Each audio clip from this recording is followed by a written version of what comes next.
So the winter months are ahead of us. Prices are slowly declining while interest rates are still high, bringing a surge of distressed sellers into the market. In this video, I'll be going over where the market is right now and also what lies ahead with over $186 billion in mortgage renewals coming up in 2024. Hello, my name is Sitzer from Teamster Real Estate. I help clients with buying, selling, leasing, investing, as well as pre-construction condos. If this is your first time on this channel, please consider subscribing. So the Bank of Canada just did a rate announcement on December 6th, opting to halt rates. I think a lot of us saw this coming, although some were probably hoping for rate cuts. But what does this really mean? So the bank decided to hold its key interest rate at 5% after seeing signs of the economy cooling down, as well as inflation being down at 3.1%. People are spending less money, the demand is cooling off. This is exactly what the Bank of Canada intended to do in order to curb inflation. However, there's still continued uncertainty in the market, with interest rates still being high and affordability still being at an all-time low. So let's take a look at the recent data released by the Toronto Regional Real Estate Board, also known as TREB, on the November 2023 stats. Now, keep in mind that the TREB stats are an overall reflection of not just Toronto, but also a lot of the neighboring cities, because the TREB stats consist of the City of Toronto, York Region, you've got Halton Region, Durham Region, and a bunch of other municipalities. So this is an overall picture, if you will, of the entire market snapshot, really. Of course, there's different micro markets within each city, and especially in Toronto, which behave differently with different property types, etc. So this does give us an overall snapshot. So let's take a look. The average price for the month of November came in at $1,082,000, which on a year-over-year basis is pretty flat, no real difference there. However, on a month-over-month basis, prices are down about 3.89%, which isn't exactly shocking. Winter months are supposed to be slow. Not many buyers are out looking in the winter or want to move in the winter. Another thing to note is that inventory is pulling back as well. New listings are sitting at 10,545,000, which on a year-over-year basis is, 16.5% higher. Sellers are slowly pulling back from listing their homes after realizing that they're not really getting top dollar, especially the ones who don't really have to sell, who may have been trying to test the market. But the ones who are actually listing their properties are the ones who are actually more motivated right now. Now, it is important for sellers who are looking to sell in this market, who absolutely have to sell, to price their properties correctly and make sure it's priced to sell and it shows well. Because overpriced listings are just going to sit on the market and you're going to end up relisting it multiple times. Buyers are going to wonder why it's been relisted several times and why there's a price drop. Is something wrong with the house? So this is not the type of market to test and see how the market responds if you're a seller that has to sell. Price your property correctly, make sure it shows well. I'm working with the buyer clients right now who are looking out in Vaughan, and just the other day we saw a property, and last night they got 5 offers on the property. Well, it was priced under market value, sure, because they're trying to attract more buyers, but it shows really well and they priced it pretty well.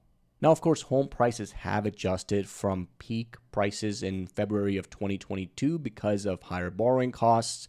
Notably, the peak of the market was, February of 2022, when the average price at the time was $1,334,000, and we're now at $1,082,000. So that's about a 19% correction overall. Now, of course, this is just an overall picture. There are, of course, depending on the micro market we're looking at and the property type we're looking at, there's been more major corrections than more than 20%. We're seeing obviously properties that are, having a 40% correction, but then also properties that are only having, a 10 to 15% correction. So it really depends, but this is an overall snapshot again. One of the properties that I visited in Vaughan the other day actually sold for almost $400,000 less than what the buyer purchased it for last year. I've got a video on that as well where I broke down, what's happening with a lot of distressed sellers. So you can check that video out. That'll be linking here as well. But on that note, let's take a look at the different property types in Toronto. Detached price in the 416 sitting at $1,600,000, semi-detached $1,200,000, townhouse sitting at $962,000, and condos at $720,000. Most notable price difference year over year was really for townhouses and condos. Condos in particular right now are oversupplied. There's a ton of condo inventory, specifically in downtown Toronto, or the CO1 district.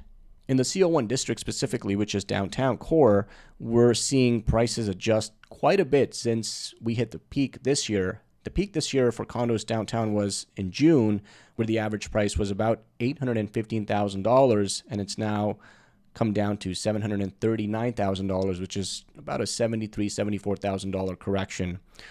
What's also interesting to note is the right column here, which is MOI, or the months of inventory. And this gives us an idea of the overall absorption rate and how the market's behaving. So in a nutshell, 1 out of 7 condos are selling downtown. Anything over 5 months of inventory, 6 months of inventory, we're considering that a buyer's market. Right now, downtown Toronto condo market is a heavy buyer's market. So this is a great time to buy a condo if you're looking for a condo downtown, whether you're an investor or even an end user. There's a lot of distressed sellers in the condo area downtown, specifically investors who have seen their mortgage payments go up drastically because of their variable rates and mortgage payments going up, or a lot of them came up for renewal. And the rent's just not covering the mortgage, and they're negative quite heavily on a monthly basis in terms of cash flow. And the problem with tenanted properties is that they're a lot harder to sell. So a lot of these investor clients are in a position where they're letting them go for a lot less than what they were selling for at the peak.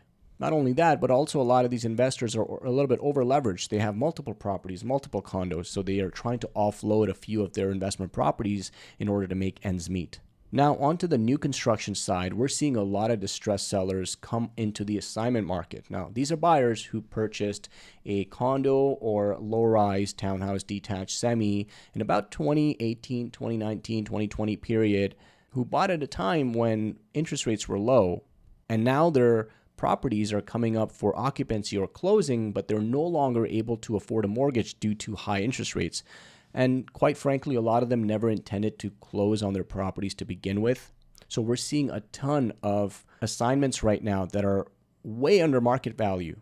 Specifically in the low-rise semi-townhouse detached segment, these are buyers who bought at the very peak of the market, peak meaning, end of 2021, beginning of 2022, when rates were super low and prices were heavily inflated, and they can no longer qualify for a mortgage. And the turnaround time for townhouses and semis and detached is about 12 to 18 months. So they're coming up for closing now.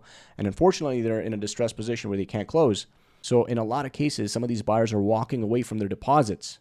Or if they're lucky, they're able to sell it at cost or original price. So we're actually helping a lot of investors and buyers right now on our team on a weekly basis secure these assignment deals that are way under market value. I've got a whole video on the assignment market that I'm going to link here below that you can watch as well on what's going on in that market. So now on to 2024 and the future outlook. Now, if you're following the news closely, then you know that bond yields are trending low and fixed rates are directly tied to bond rates. So this is giving a beacon of hope to a lot of hopeful buyers who are now re-entering the market. Some of these fixed rates on insured mortgages on a 5-year fixed, we're seeing at around 5%. So there are some motivated buyers who are re-entering the market right now. Many experts are also forecasting the Bank of Canada to start lowering rates as early as spring 2024, which will ease affordability and bring a lot more buyers into the market. Most notably, Benjamin Tal, the chief deputy economist for CIBC. Benjamin, there seems to be this notion that Canada's central bank is done with rate hikes and we can expect rate cuts. Is that too optimistic? No, I think it's very realistic, quite frankly. I think that we have a tug of war between a slowing economy and the inflation, and it seems that a slowing economy is winning here. Inflation is going down very nicely, and the economy is basically in a recessionary territory. So the Bank of Canada, in my opinion, is basically done. Now the debate is, okay, when are they cutting? We believe that the Bank of Canada is already overshooting by 25 or maybe 50 basis points. So it will be nice to see a cut.